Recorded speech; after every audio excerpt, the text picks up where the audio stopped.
Hi guys, i-show ko sa inyo yung nabili ko sa online na teeth cleaning machine.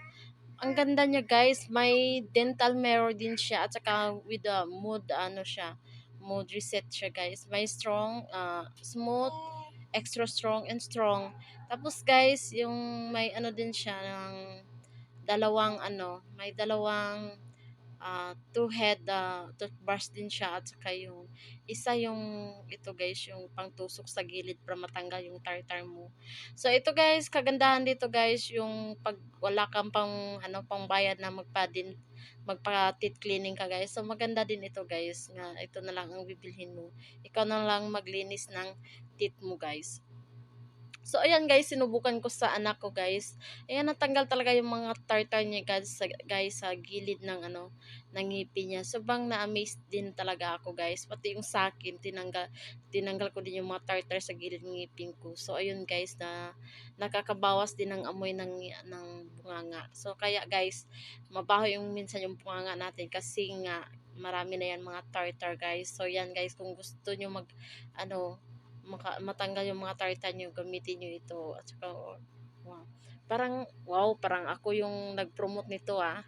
Pero yan guys, i-share ko lang sa inyo kung paano kung nagandahan ba talaga ako sa teeth cleaning machine na to.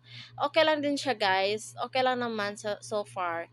Kasi nga, ayan nga, na-try ko, sinubukan ko sa anak ko at saka sinubukan ko din sa akin. Ayan nga, maganda naman. So, ayan, natanggal naman yung mga tartar. Pero, hindi naman sa ganun nga lahat-lahat guys matanggal. Pero, ano lang, mas, nasakitan yung anak ko na kasi medyo masakit daw. So, ayun nga, sabi ko, okay, normal naman yan, masakit yan kasi nga para matanggal yung mga tartar mo.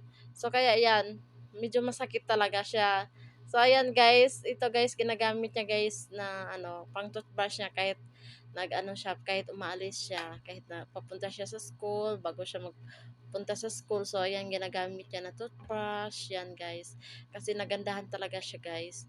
So ayan guys, i-share ko lang sa inyo guys kung ano kagandahan yung toothbrush, yung teeth cleaning na to. So, yung isa na yan, nandyan na, sali pala. So, ayan guys, nagustuhan talaga ng anak ko guys. Ginagamit niya talaga ang teeth cleaning machine na yan guys. So, kayo guys,